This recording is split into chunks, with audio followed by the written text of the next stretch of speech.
నమస్తే, welcome to ANN. నేను మీ లక్ష్మీనాగ్ నరహరి శెట్టి. వార్తాపత్రికల వార్తా విశ్లేషణకి స్వాగతం.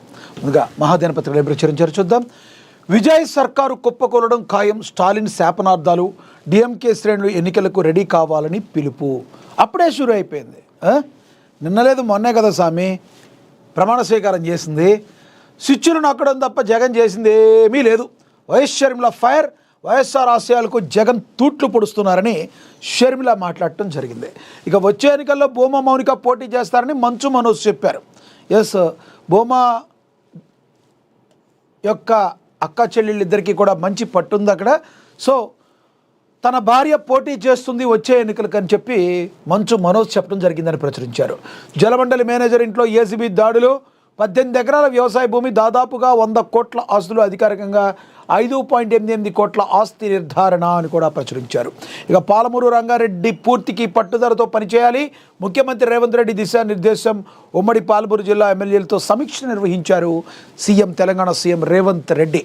ఇక స్పెక్ట్రా అరాచకం, రియల్ మాఫియాకు కనుసన్నల్లోనే అధికార యంత్రాంగం, నకిలీ ఎన్ఓసీలతో డిటిసిపి అనుమతులు, పలుగోని చెరువు ఆనవాళ్లు గల్లంతు, ఆలస్యంగా కళ్ళు తెరిచిన ఇరిగేషన్ అధికారులు, కొండలను పిండి చేస్తున్న రియల్టర్లు, బాంబుల మూతలతో దద్దరిల్లుతున్న సమీప గ్రామాలు, డిటిసిపి అమలును రద్దు చేయాలి, ఆగని రిజిస్ట్రేషన్ల అక్రమ దందా, కోట్లు కొలగొడుతున్న సబ్ రిజిస్ట్రార్, గ్రీన్ బెల్ట్ స్థలం ఎక్కడా అని కూడా ప్రచురించారు.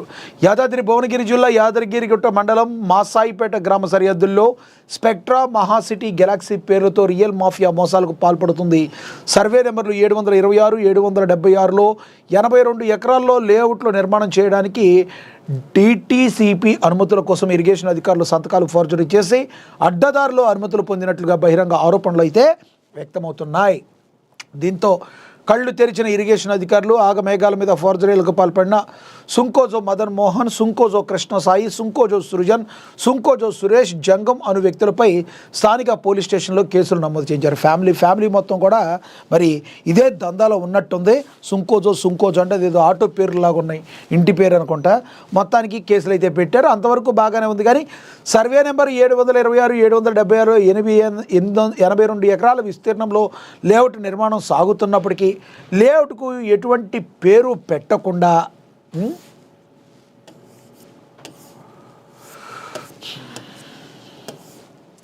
గాలిలో విక్రయాలు జరుపుతుంది. అలాగే నకిలీ ఎన్ఓసీలు సృష్టించి డిటిసిపి అనుమతులు పొందింది కాబట్టి స్పెక్ట్రా యాజమాన్యానికి జారీ చేసిన అనుమతులు రద్దు చేయాలని ఇరిగేషన్ అధికారులు లెటర్ రాయాల్సి ఉంటుంది.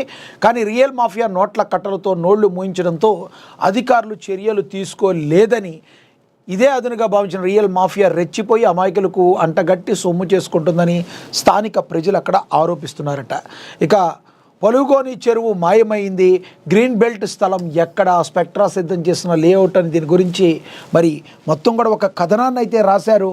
మరి సంబంధిత అధికారులు ఈ రకంగా మీనమేషాలు లెక్కెట్టడం మరి అనేక అనుమానాలకు తావిస్తుంది. దీనిలో ఎవరైనా పెద్ద వాళ్ళు ఇంకా ఇన్వాల్వ్ అయి ఉన్నారా అనే కోణంలో కూడా పోలీసులు దర్యాప్తు చేస్తున్నారట.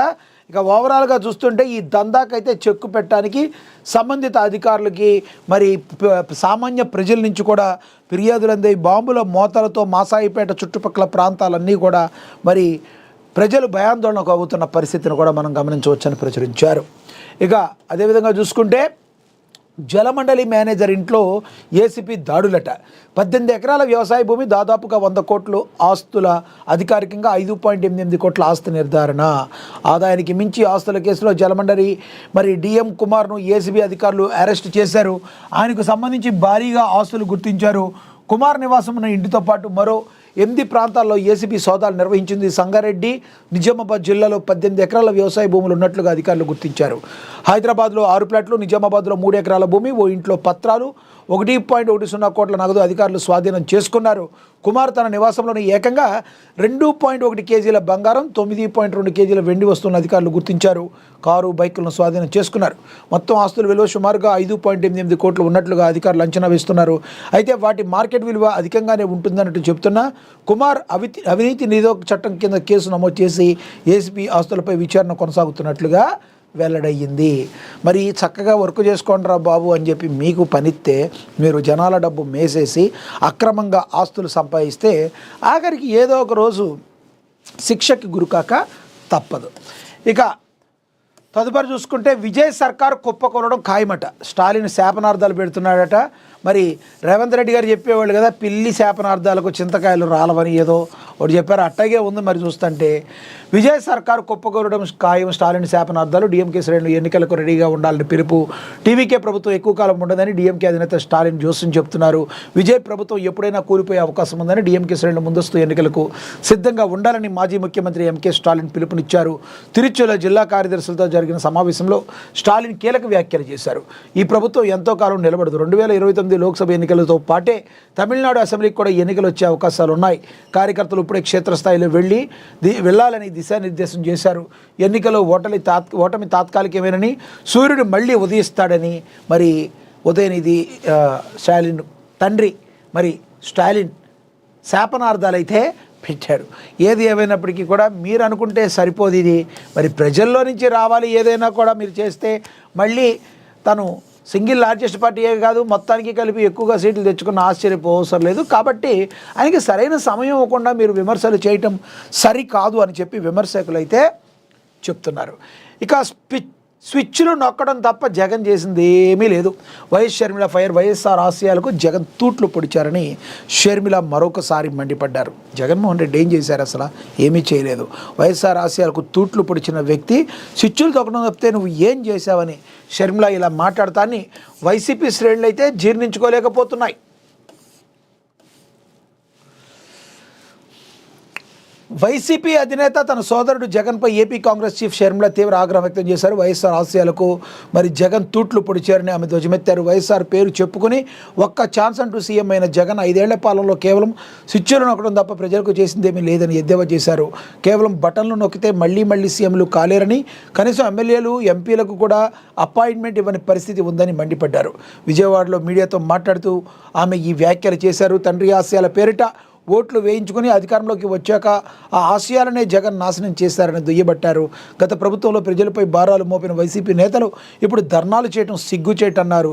జగన్ సీఎం అయ్యాక కూడా కేంద్రంలోని బీజేపీ ప్రభుత్వానికి తల ఊపుతూ అక్రమ పొత్తు పెట్టుకున్నారని షర్మిల తీవ్రంగా విమర్శలు అయితే చేశారు.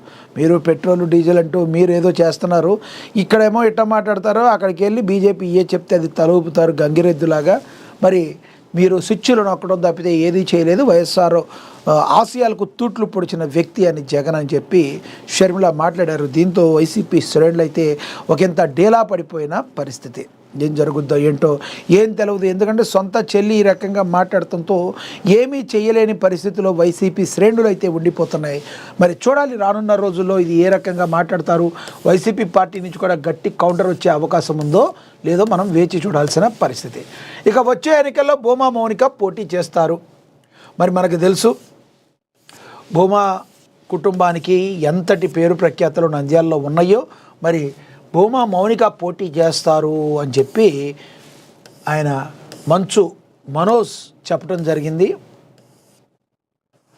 వచ్చే ఎన్నికల్లో తన భార్య భూమా మౌనిక పోటీ చేస్తారని మంచు మనోజ్ స్పష్టం చేశారు. ఐక్య ధైర్య సేవా సమితి పేరుతో ఇటీవల ట్రస్ట్ ఏర్పాటు చేసిన మంచు మనోజ్ దంపతులు ఈ ట్రస్ట్ ద్వారా తెలుగు రాష్ట్రాల్లో తమ సేవా కార్యక్రమాలను విస్తృతం చేయాలని భావిస్తున్నారు.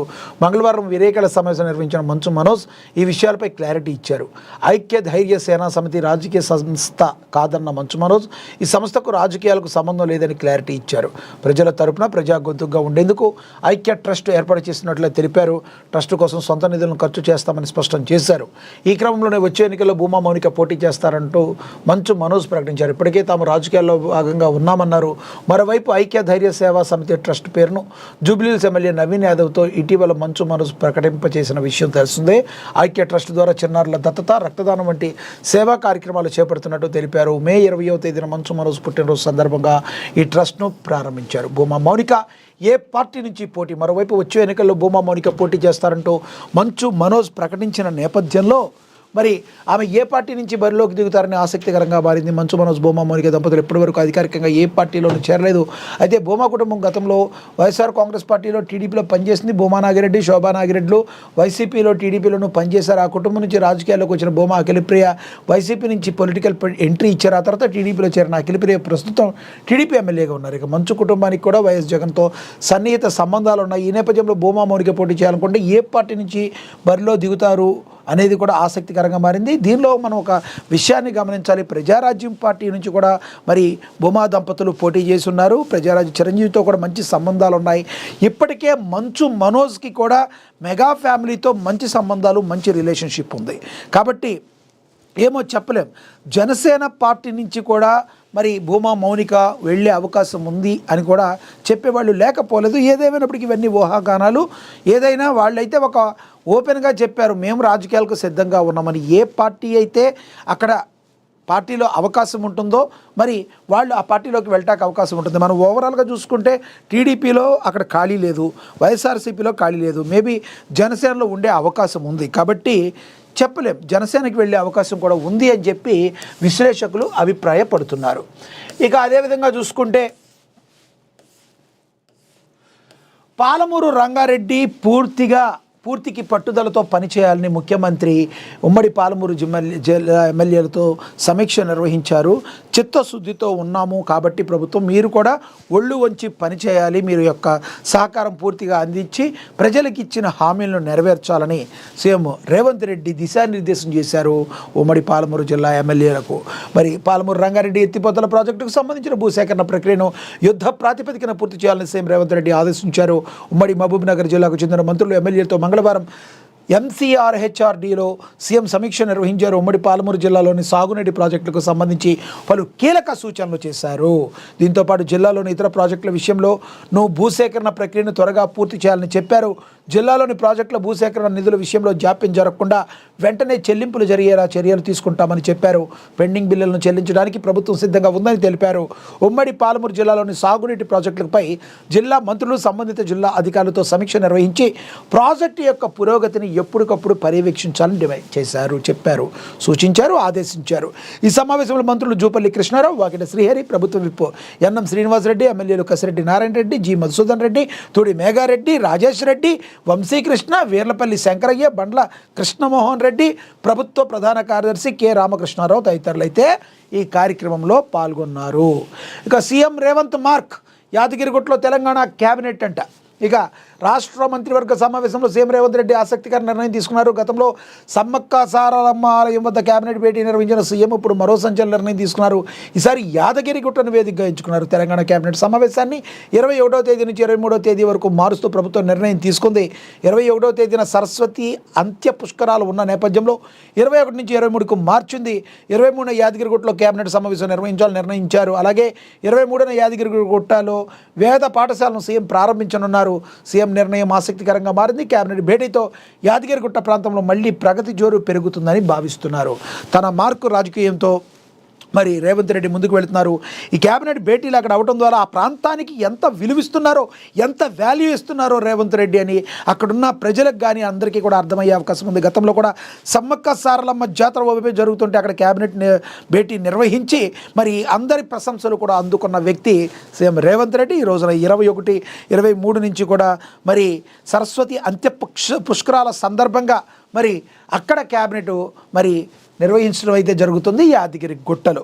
మరి రానున్న రోజుల్లో రేవంత్ తన మార్కుని మరింత ఏ విధంగా విస్తృతంగా తీసుకెళ్తారో వేచి చూడాలి. ఏఎన్ఎన్ మహా అవార్డ్స్ విజయవాడలో జరగబోతుంది. దాని గురించి కూడా ఇక్కడ యాడ్ అయితే ఇవ్వడం జరిగింది. మనకు తెలుసు ఎంతో ప్రతిష్టాత్మకంగా ఏఎన్ఎన్ అవార్డ్స్ ఎప్పటికప్పుడు ఇస్తూ ఉంటారు. ఎవరైతే మరి సోషల్ భావాలు కలిగి ఉండి మరి ఎవరో సమాజానికి సేవా దృక్పథాన్ని కలిగి ఉండి ఎవరైతే సేవ చేస్తారో సమాజాన్ని, వాళ్ళందరినీ గుర్తించి మరి ఏఎన్ఎన్ ఛానల్ మరి అనేక రంగాల్లో వాళ్ళకి అవార్డులు ఇస్తూ ఉంటుంది. ఉదాహరణకి సేవా రంగంలో నర్సులు కావచ్చు, ఉపాధ్యాయ రంగం నుంచి కావచ్చు, వైద్య రంగం నుంచి కావచ్చు, విద్యారంగం నుంచి కావచ్చు, ఏ రంగం నుంచి చూసుకున్నా కూడా ఎవరైతే ప్రజలకు సేవ చేస్తారో వాళ్ళని పిక్ చేసి అవార్డు ఇచ్చి మరి వాళ్ళని ఎంతోమందికి స్ఫూర్తినివ్వడంలో ఏఎన్ఎన్ మహా అవార్డ్స్ అనేది మరి వాళ్ళకి స్ఫూర్తినివ్వడానికి ఉపయోగపడుతుంది. ఇది విజయవాడలో జరగబోతుంది. డేట్ ఇంకా ఫిక్స్ కాలేదు, ఫిక్స్ అవుతుంది. ఇక తదుపరి ట్రెండింగ్లో కాక్రోచ్ జనతా పార్టీ మరి కోర్టు చీఫ్ జస్టిస్ చేసిన ఓ వ్యాఖ్య ఇప్పుడు సోషల్ మీడియాలో ఒక కొత్త రాజకీయ ఉద్యమానికి దారితీస్తుంది.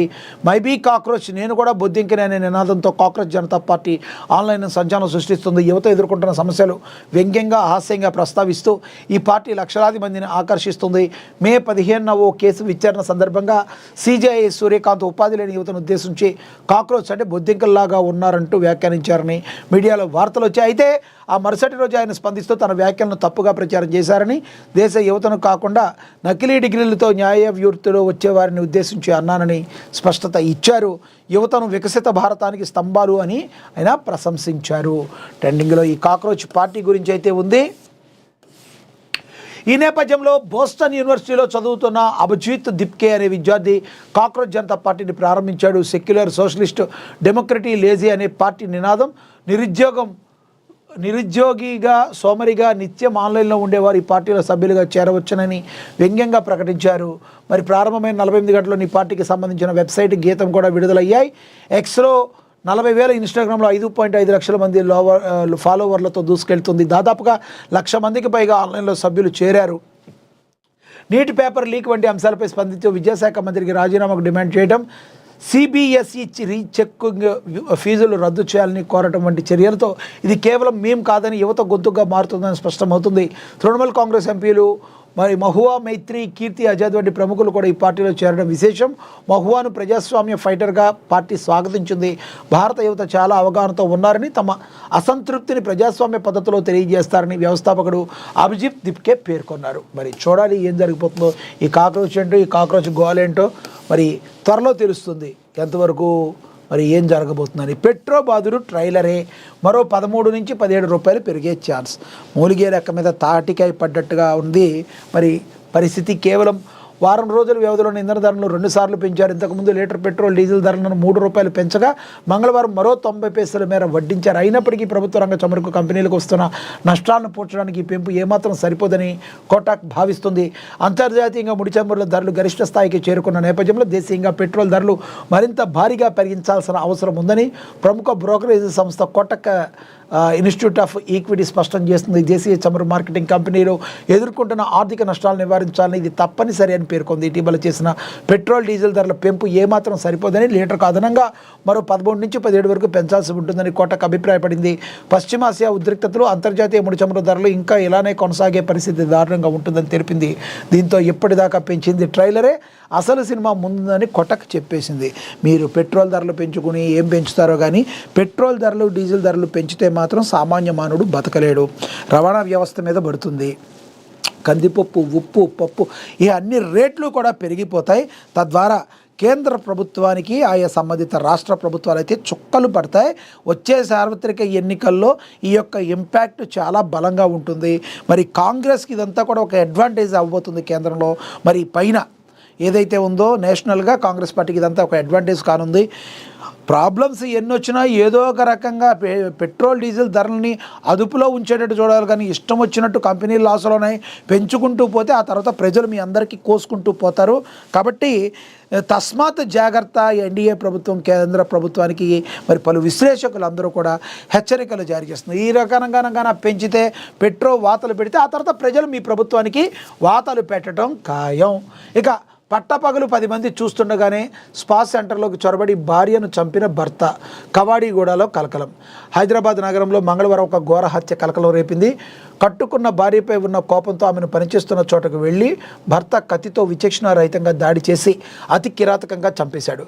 స్పా సెంటర్లోకి చొరబడి ఆ ఘాతుకానికి ఒడిగట్టడం స్థానికంగా తీవ్ర భయాందోళన సృష్టించింది. పోలీసుల కథనం ప్రకారం బహదూర్పుర పరిధిలోని కిషన్బాగ్లో నివసిస్తున్న బంగీ దేబోరా అనే మహిళ కవాడిగూడలోని ఒక ప్రముఖ స్పా సెంటర్లో బ్యూటీషియన్గా పనిచేస్తుంది. గత కొంతకాలంగా దేబోరా ఆమె భర్త మధ్య కుటుంబ కలహాలు నడుస్తున్నాయి.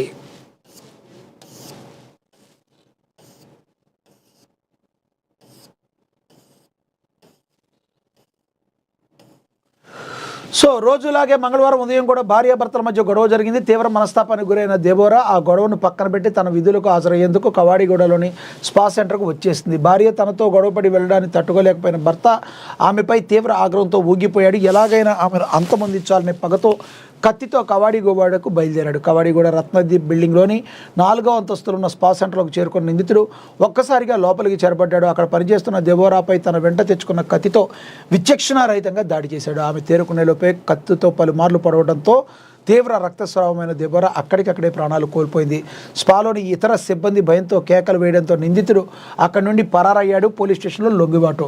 కవడిగూడలో భార్యను దారుణంగా హత్య చేసిన అనంతరం నిందితుడు అత్తాపూర్ పోలీస్ స్టేషన్కు వెళ్లి పోలీసులు ఎదుట లొంగిపోయాడు. తాను చేసిన నేరాన్ని ఒప్పుకున్నాడు. మరోవైపు సమాచారం అందుకున్న గాంధీనగర్ పోలీసులు వెంటనే ఘటనాస్థానాలకు చేరుకుని దర్యాప్తు ప్రారంభించారు.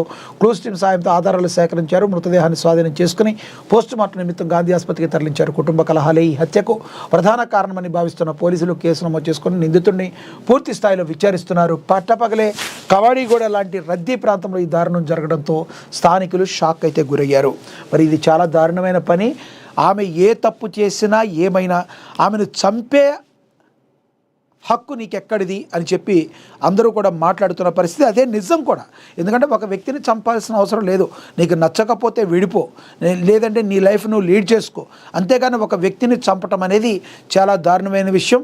అమ్మాయి తప్పు చేసిందా, లేదంటే నువ్వు తప్పు చేస్తే అమ్మాయి ప్రశ్నించిందా, ఏదైనా మీ ఇద్దరి మధ్య మనస్పర్ధలు వచ్చినాయి, మీ ఇద్దరు కలిసి ఉండకూడదు అనుకున్నప్పుడు విడిపోవాలి. అంతేగాని ఇలా చంపుకుంటూ పోతే అది దేనికి సంకేతం? ఇతనికైతే ఖచ్చితంగా ఇది అతను ఏదో పోలీస్ స్టేషన్లో లొంగిపోయినంత మాత్రాన కాదు, ఇతను సమాజంలో ఇతని నుంచి ఇలాంటి వ్యక్తిని దూరంగా ఉంచాలి, వెలివేయబడాలి, ఇతని కఠినాతి కఠినంగా అయితే శిక్షించాలి. ఒక వేరే వ్యక్తిని చంపాల్సిన అవసరం నీకేంటి? నీకు నచ్చకపోతే డైవర్స్ తీసుకో, పక్కకు పో, లేదంటే నీకు జరిగిన అన్యాయం ఏదైనా ఉంటే చెప్పు, లేదు నువ్వే అన్యాయం చేస్తే ఏంటనేది పెద్దల్లో పంచాయతీ పెట్టు. అంతేగాని అమ్మాయిని చంపాల్సిన అవసరం నీకేంటి? కాబట్టి 100% నీకైతే శిక్ష అయితే ఖాయం. జీవిత ఖైదు పడితే మరింత బాగుంటుందని చెప్పి అందరూ కోరుకున్నారు. ఇలా ఒకళ్ళ మీద వెళ్ళేసి చంపేసేసి ఆ తర్వాత పోలీస్ స్టేషన్లో లొంగిపోయినంత మాత్రాన అదేదో మంచి అని మనం అనుకోకూడదు. ఏమి జరిగిందో మనకైతే వివరాలు తెలియదు కాబట్టి మనం కమెంట్ చెయ్యం. కానీ ఇది మాత్రం 100% చాలా దారుణాతి దారుణంగా మనం అనుకోవచ్చు. ఇక తదుపరి చూసుకుంటే పద్మశాలి టౌన్షిప్కు తాగునీటి సౌకర్యం కల్పించాలని కుషాయిగూడలో ఏఎస్ రావు నగర్ డివిజన్ పరిధిలోని పద్మశాలి టౌన్షిప్లో నెలకొన్న తాగునీటి సమస్యను వెంటనే పరిష్కరించాలి ఉప్పల్ కాంగ్రెస్ ఇన్ఛార్జ్ మందుమూల పరమేశ్వర్ రెడ్డి జలమండలి అధికారులను కోరారు. వినతి పత్రాన్ని కూడా ఇచ్చారు. ఇక శ్రమశక్తి అవార్డుల గ్రహీతకు ఘనంగా సన్మానం. వరంగల్ నగరంలో కొత్త వాడా వాకర్స్ అసోసియేషన్ గోపాలస్వామి గుడి తోట మైదానం వాకర్స్ అసోసియేషన్ ఆధ్వర్యంలో శ్రమశక్తి అవార్డు గ్రహీత ప్రజాసేవకుడు చిప్ప వెంకటేశ్వర నేతను మంగళవారం ఘనంగా సన్మానించారట. ఇక మన చరిత్ర సంస్కృతి పట్ల యువతకు అవగాహన ఉండాలని వరంగల్లో పురావస్తు మ్యూజియాన్ని సందర్శించారు జిల్లా కలెక్టర్ అని కూడా ప్రచురించారు. కాళేశ్వరం సరస్వతి నది అంత్య పుష్కరాలకు ఏర్పాట్లు పరిశీలిస్తున్నారు. ట్రాఫిక్ ఏర్పాట్లపై మంచిర్యాల డీసీపీ క్షేత్రస్థాయిలో సందర్శించారు. ఇక మణుగూరులో అలెక్స్ జ్ఞానపకార్థం వాటర్ ట్యాంక్ నిర్మిస్తున్నారట. ఐటీఐ ఆన్లైన్ అడ్మిషన్లు ప్రారంభించారు ఎమ్మెల్యే పాయం. ఇక సారపాక 14వ వార్డులో లో వోల్టేజ్ సమస్యల పరిష్కారానికి ఎమ్మెల్యే హామీ ఇచ్చారట. బుర్గంబాడ్లో నూతన ట్రాన్స్పోర్ట్ ఫార్మర్లు విద్యుత్ స్తంభాల ఏర్పాటుకు చర్యలు తీసుకోవాలని కూడా తెలిపారు. ఇక రంగారెడ్డి జిల్లాలో మే 22న ప్రజా ప్రగతి పాలన ప్రణాళికలు జిల్లా స్థాయి సభలు జరగనున్నాయి. విజయవంతం చేయాలని జిల్లా కలెక్టర్ నారాయణ రెడ్డి తెలియజేశారు. ఇక పదవుల అలంకారం కోసం కాదు, గొప్ప బాధ్యతని మల్రెడ్డి రంగారెడ్డి అన్నారు. రంగారెడ్డి జిల్లాలో కాంగ్రెస్ బలోపేతానికి సైనికుల్లా పనిచేయాలని మల్రెడ్డి రంగారెడ్డి తెలిపారు. కష్టపడి పనిచేసే వారికి అందరికీ కూడా పార్టీలో గుర్తింపు ఉంటుందన్నారు. ప్రభుత్వ పథకాలు పేదలందరికీ అందేలా చూడాలని పిలుపునిచ్చారు. అభివృద్ధి నిరోధకులు విమర్శలు ఎక్కడికక్కడ ఎండగట్టాలని ఎమ్మెల్యే ఇబ్రహీంపట్నం నియోజకవర్గ మండలాలు డివిజన్లు కాంగ్రెస్ నూతన అధ్యక్షుల నియామకం ఉంటుందన్నారు. ఎమ్మెల్యే మల్రెడ్డి రంగారెడ్డిని సన్మానించారు. నూతన అధ్యక్షులు అని కూడా ప్రచురించడం అయితే జరిగింది. ఇక సారపాక సుందరయ్య నగరంలో ఘనంగా పుచ్చలపల్లి సుందరయ్య 41వ వర్ధంతి సభ జరిగింది. బోర్గంపాడులో సుందరయ్య ఆశయాల సాధనకు పోరాటం కొనసాగించాలని సిపిఎం నేతలు పిలుపునిచ్చారట. ఇక ఈ విధంగా చూసుకుంటే ఆఫ్రికాలో ఎబోలా వైరస్ కల్లోలం. మరి ఒక కరోనాతో మనం చచ్చామంటే ఈ ఎబోలా గోల ఎప్పటి నుంచో వచ్చింది. మరి దీన్ని అరికట్టాలి. ఎటువంటి పరిస్థితుల్లో వ్యాప్తి చెందకుండా ఎటువంటి నిర్ణయాలు తీసుకుంటారో మరి చూడాలి. లేదంటే ఒకసారి ఈ ఎబోలా లాంటివి వచ్చిందంటే మరొక దారుణంగా దేశం కానీ అన్నీ కూడా సర్వనాశనం అవుతాయి. ఇలాంటి అన్నిటి కూడా పుట్టినీళ్ళు ఆఫ్రికా ఏం చేస్తూ ఉంటారో తెలియదు, కానీ ఏదో ఒక దరిద్ర పనులు చేస్తూ ఉంటారు. తద్వారా ఇలాంటి వ్యాధులన్నీ కూడా వస్తూ ఉంటాయి. మరి దాని గురించి కూడా ప్రచురించడం జరిగింది. ఇక కమిటీ కూర్పులో పాత్రికేయుల పాత్ర ఎలా ఉంటుందని కూడా ఒక ఆర్టికల్ రాశారు. భారత్లో పేదరికం క్షీణిస్తుందని కూడా మరి రాశారు. ఇక సంఘర్షణ లేనిదే విజయం లేదు, ఫ్రెడరిక్ డగ్లస్ స్ఫూర్తిదాయక మాటలు వెనుక గుడార్థం ఇదే అని చెప్పి ప్రచురించడం అయితే జరిగింది ఒక ఆర్టికల్. ఇక అదేవిధంగా చూసుకుంటే భర్త మృతితో దిక్కుతోచని స్థితిలో ఉన్న మహిళకు అండగా నిలిచిన చిన్ననాటి స్నేహితులు ఆర్థిక సహాయం 2 నెలల నిత్యావసరాలు అందజేసి తమ మానవత్వాన్ని చాటుకున్నారు బోర్గం బహాల్లో. ఇక పెంచిన పెట్రోల్ డీజిల్ ధరలు వెంటనే తగ్గించాలని సిపిఎంఎల్ జిల్లా కార్యదర్శి ముద్దా డిమాండ్ చేశారు. ఇక అర్హులైన జర్నలిస్టులకు ఇళ్ల స్థలాలు కేటాయించాలని, ఖమ్మంలో హౌసింగ్ సొసైటీకి 23 ఎకరాల స్థలాన్ని అప్పగించాలని, జిల్లాలో 3 మంత్రులు ఉన్న జర్నలిస్టులకు తీరని అన్యాయం జరిగిందని, రాష్ట్ర కేబినెట్లో ఇళ్ల స్థలాలపై వెంటనే ఆమోదం తెలపాలని టీజేఎఫ్ జిల్లా అధ్యక్షులు ఆకుతోట ఆదినారాయణ ఖమ్మంలో జర్నలిస్టులు నిరసన ప్రదర్శన చేశారు. అదేవిధంగా బోర్గంపాడులో ప్రజా సౌకర్యార్థం సారపాకలో పలు సీసీ రోడ్లకు శ్రీకారం చుట్టారు. 85 లక్షల అంచనా వ్యయంతో అభివృద్ధి పనులను ప్రారంభించారు ఎమ్మెల్యే పాయం వెంకటేశ్వర్లు అని కూడా ప్రచురించడం జరిగింది. ఇంకా పాలిటెక్నిక్ కళాశాలలో సింగరేణి కోల్ నీర్ అరవ్ ప్లాంట్ ప్రారంభించారు. మరి మణుగూరులో ప్రారంభించిన ఏరియా జీఎం దుర్గం రామచంద్రరావు అని కూడా ప్రచురించారు. ఇక దమ్ముపేటలో పాస్టర్ అభినయ్ దర్శన్పై దాడి అమానుషమని, క్రైస్తవ రక్షణ కల్పించాలని మరి పాస్టర్స్ ఫెలోషిప్ డిమాండ్ చేసింది. ఇంతకీ ఆ పాస్టర్ అభినయ్ దర్శన్ అనేది అది ఒక దాడి కాదు, తన మీద తనే చేసుకున్న ఒక ఓవర్ యాక్షన్ అనటం, తర్వాత అతను తీసుకెళ్ళి లోపల పెట్టడం జరిగింది. మరి ఇవన్నీ మీరు ఇలా చెప్పడం ముందు ఆలోచించుకోవాలి ఏం జరిగింది అనేది. ఇప్పుడు ఇది అంతకుముందు ప్రచురితం అయ్యి ఉంటుంది. మొత్తానికి మనోడు పెద్ద సినిమా కటింగ్ అయితే ఇచ్చాడు. అదంతా పోలీసులు అయితే మనోడిని అరెస్ట్ చేశారు. మరి పాలిటెక్నిక్ కళాశాలలో సింగరేణి కోల్ నీరు అరవ్ ప్లాంట్ ప్రారంభించారు ఏరియా జిఎం దుర్గం రామచంద్రరావు అని కూడా ప్రచురించారు. అదేవిధంగా చూసుకుంటే ధాన్యం కొనుగోలు కేంద్రాలను ఆకస్మిక తనిఖీ చేశారు భువనగిరి ఎమ్మెల్యే కుంభం అనిల్ కుమార్ రెడ్డి. అదేవిధంగా ఇటుక బట్టి కార్మికులతో జిల్లా న్యాయ సేవ సంస్థ కార్యదర్శి యాదాద్రి భువనగిరి జిల్లా మాధవీలత ముఖాముఖి కూడా ఇచ్చారని ప్రచురించారు. ఇక మొక్కజొన్న బస్తాల దిగుమతి వేగవంతం చేయాలని కారేపల్లిలో జిన్నింగ్ మిల్లులో స్థానిక రైతులకు అవకాశం ఇవ్వాలని రైతు సంఘం అయితే డిమాండ్ చేస్తుంది. ఇక యాదాద్రి జిల్లా కలెక్టర్ అనురాగ్ జయంతి ప్రభుత్వ ఆసుపత్రులకు వచ్చే రోగులకు మెరుగైన వైద్యం అందించాలని పలు సూచనలు చేశారట. ఇక మొక్కజొన్న స్టాక్ పాయింట్లను తనిఖీ చేశారు డిఎం కారేపల్లిలో. అదేవిధంగా ప్రతి ఇంటి వివరాలు నమోదు చేయాలని ఆలేరులో అదనపు కలెక్టర్ భాస్కర్ రావు తెలియజేశారు. పేద కుటుంబాలకు అండగా సీఎం రేవంత్ రెడ్డి ఉన్నారని సీఎం రిలీఫ్ ఫండ్స్ చెక్కులను పంపిణీ చేశారు ప్రభుత్వ విప్ ఎమ్మెల్యే యాదాద్రిలో బేర్ల ఐలయ్య. అదేవిధంగా చూసుకుంటే పబ్లిక్ ప్లేసుల నుంచి వీధి కుక్కలను తరలించాల్సిందే సుప్రీంకోర్టు కీలక నిర్ణయం అయితే చేసింది. రాష్ట్రాలకు కీలక ఆదేశాలు జారీ చేసిన సుప్రీంకోర్టు పిచ్చి కుక్కలకు కారుణ్య మరణం అధికారులకు అనుమతి. మరి డాగ్ లవర్స్ కావచ్చు, లేదంటే ప్రాణికోటి మీద మమకారం ఉన్నవాళ్ళు కావచ్చు, ఏదైనా చేయొచ్చు. కానీ ఈ పిచ్చి కుక్కల వలన వృద్ధులు, పసిపిల్లలు మొక్కలు అయిపోతున్నారు.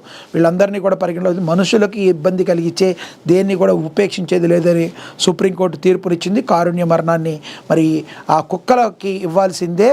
దాన్ని ఏదో చేసి అక్కడి నుంచి మళ్ళీ ఎక్కడ తీసుకొచ్చారు అక్కడ వదిలేటి కాన్సెప్ట్ కరెక్ట్ కాదు. ఎక్కడైతే సపరేట్గా డాగ్స్కు సంబంధించి ఉంటాయో అక్కడ వదలాలి, లేదంటే కారుణ్య మరణాన్ని అయితే ఇవ్వాలి. అవి పిచ్చి కుక్కలు అయితే మాత్రం కంపల్సరీ, అంతేగాని ఊరుకునే ప్రసక్తి లేదని సుప్రీంకోర్టు తీర్పునిచ్చింది. మరి ఇన్స్టిట్యూషనల్ ఏరియాల నుంచి కుక్కల బహిష్కరణ ఆందోళనకరంగా గణాంకాలు. తెలుగు రాష్ట్రాల విషయానికి వస్తే హైదరాబాద్లోని అంబర్పేటలో చిన్నారి ప్రదీప్పై కుక్కలు దాడి చేసి చంపిన ఘటన దేశవ్యాప్తంగా సంచలనం సృష్టించింది. ఆ తర్వాత కూడా ఏపీ తెలంగాణలో దాడులు ఆగలేదు. ఈ నేపథ్యంలో సుప్రీంకోర్టు ఇచ్చిన తాజా తీర్పు మున్సిపల్ అధికారులను పరుగులు పెట్టించనుంది. పౌరుల భద్రత కోసం తీసుకున్న చర్యల్లో అధికారులకు రక్షణ ఉంటుందని, వారిపై అనవసరంగా కేసులు పెట్టకూడదని కూడా కోర్టు అయితే పేర్కొంది. ఎవడన్ని కేసులు పెట్టినా కూడా అత్యున్నత న్యాయస్థానం తీర్పు ఇచ్చిన తర్వాత దీనిలో ఎటువంటి ఇది లేదు. ఓ పక్కన చిన్నపిల్లల ప్రాణాలు గాల్లో కలిసిపోతుంటే కుక్కలు వాటికి ఇదే అని చెప్పి చెప్పొద్దు. ఎందుకంటే మీకు ఎంత అవసరం ఉంటే ముద్దుగా ఉంటే ఆ కుక్కలన్నీ తీసుకెళ్ళి మీ ఇంటికి వెళ్ళి పెంచుకోండి అని చెప్పి ప్రజలందరూ కూడా చెప్తున్న మాట. ఇక మంత్రి పదవికి నేను సర్వదా అర్హుడిని అంటూ మరి పరిగి ఎమ్మెల్యే రామ్మోహన్ రెడ్డి చెప్పుకొచ్చారట. మంత్రివర్గ విస్తరణలో రేసులో నేనే ముందున్నా, 4 తరాలుగా కాంగ్రెస్ జెండా మోస్తున్నా, ఉమ్మడి రంగారెడ్డికి తగిన ప్రాధాన్యం దక్కాలి, నమ్మకంతో ఉన్నాను, అధిష్టానదే తుది నిర్ణయం అని తన మనసులో మాటను బయటపెట్టారు. 4 తరాలుగా కాంగ్రెస్ జెండా మోస్తున్నామని, రాహుల్ గాంధీ నుంచి సానుకూల స్పందన ఉందని, నమ్మకంతోనే ఉందానని, అధిష్టానం తుది నిర్ణయం అని, ఉమ్మడి రంగారెడ్డికి తగిన ప్రాధాన్యం దక్కాలని చెప్పి మరి శాసనసభ్యుడు రామ్మోహన్ రెడ్డి అయితే తెలియచేశారు. సినిమా అవకాశాల పేరిట దారుణం, అనాథ యువతిపై సామూహిక అత్యాచారం గదిలో బంధించి 2 రోజుల పాటు పైశాచికం జూబ్లీ మెట్రో స్టేషన్ వద్ద తలదాచుకుంటున్న అభాగ్యురాలపై వల తీవ్ర గాయాలతో పోలీసులను ఆశ్రయించిన బాధితురాలు నిందితుల కోసమైతే గాలింపు చర్యలు. ఇట్లాంటి వాళ్ళకి 100% శిక్ష అయితే పడుతుంది. బండికి బాసటగా కాంగ్రెస్ ఎంపీ బండి సంజయ్ రాజీనామా చేయాలనడం సరికాదు, సొంత పార్టీ ఎంపీలు ప్రయత్నిస్తున్నారన్న కాంగ్రెస్ ఎంపీ మల్లు రవి కవిత జైలుకి వెళ్ళినప్పుడు కేసీఆర్ కేటీఆర్ రాజీనామా చేశారా అని నిలదీశారు. మరి నిజమే కదా, కేటీఆర్ గారు మీరు చెప్తున్నారు బత్రాఫ్ చేయాలి, ఇది చేయాలి, మీరేం చేశారు? మీరేమైనా చేశారా? మరి అడిగే ప్రశ్నలకు మీ దగ్గర సమాధానం ఉందా కేటీఆర్ గారు? మరి బండి సంజయ్ని కేంద్ర మంత్రి పదవి నుంచి దించాలని, రాజీనామా చేయించాలని సొంత పార్టీ ఎంపీలే ప్రయత్నిస్తున్నారని కాంగ్రెస్ పార్టీ సీనియర్ నేత ఎంపీ మల్లు రవి అన్నారు. కానీ అది మంచి పద్ధతి కాదన్నారు. ఆయనను పదవిలో నుంచి దించేస్తే తాము వస్తామని కొందరు భావిస్తున్నారని ఆరోపించారు. ఆయన మీడియా సమావేశంలో మాట్లాడుతూ కుమారుడు బండి భగీరథ్ తప్పు చేస్తే బండి సంజయ్ మంత్రి పదవికి రాజీనామా చేయాలనటం సరికాదన్నారు. బండి సంజయ్ తన కుమారుడిని దాచిపెట్టకుండా చట్టానికి లొంగిపోయేలా చేసి బాధ్యతాయుతంగా వ్యవహరించడానికి కితాబిచ్చారు. మద్యం పాలసీ కేసులో కవిత జైలుకి వెళ్ళినప్పుడు కేసీఆర్ కేటీఆర్ హరీష్ రావు రాజీనామా చేశారా అని ఆయన సూటిగా ప్రశ్నించారు. ఇలాంటి అంశాల్లో పార్టీలకు అతీతంగా వ్యవహరించాలని సూచించారు. పిల్లలు అన్నాక తప్పులు చేస్తారని, కానీ దాన్ని రాజకీయం చేయడం సరికాదన్నారు. బండి సంజయ్ తన కుమారుని దాచిపెట్టకుండా సరెండర్ చేశారని ఆయన అయితే గుర్తు చేశారు. గడువు కంటే ముందే నక్సలిజం అంతం, భద్రతా బలగాల్లో అరుపెరుగని పోరాటం, అభివృద్ధి జరగకపోవడానికి అసలు కారణం నక్సలిజమే. బస్తర్ గడ్డపై కేంద్ర హోంమంత్రి అమిత్ షా ఈ కీలకమైన వ్యాఖ్యలు చేయటం అయితే జరిగింది. ఇక సినిమా న్యూస్కి వచ్చేస్తే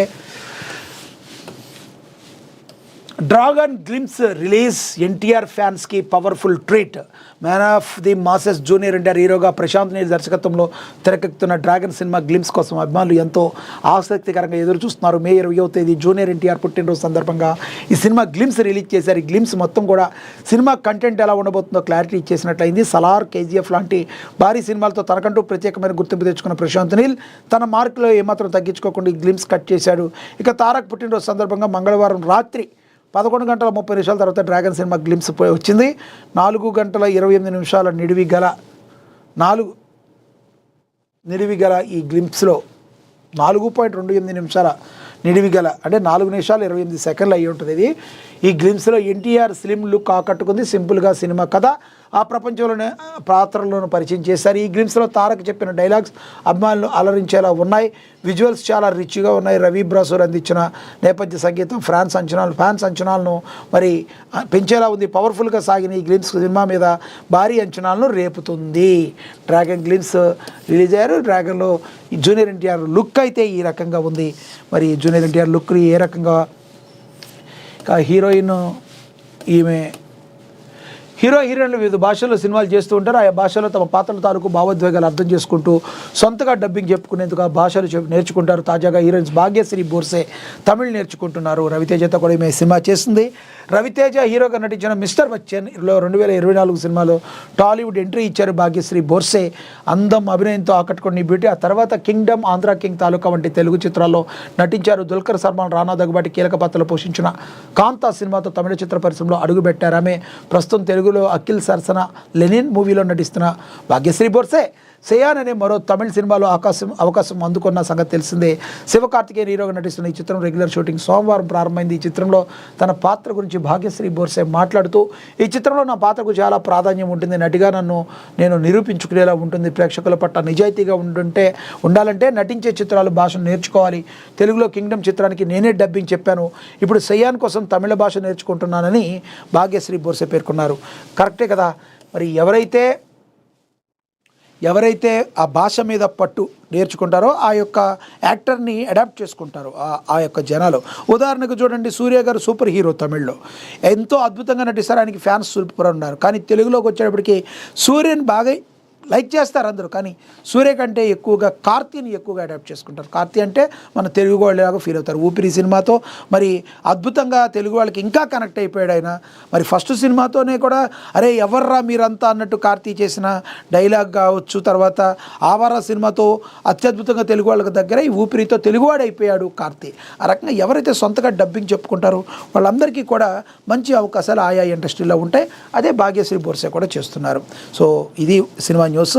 అదేవిధంగా ఓవరాల్గా వార్తాపత్రికలో ఈరోజు ఏవైతే ఇంపార్టెంట్ న్యూస్ ఉన్నాయో వాటిని విశ్లేషించే ప్రయత్నం చేశాం.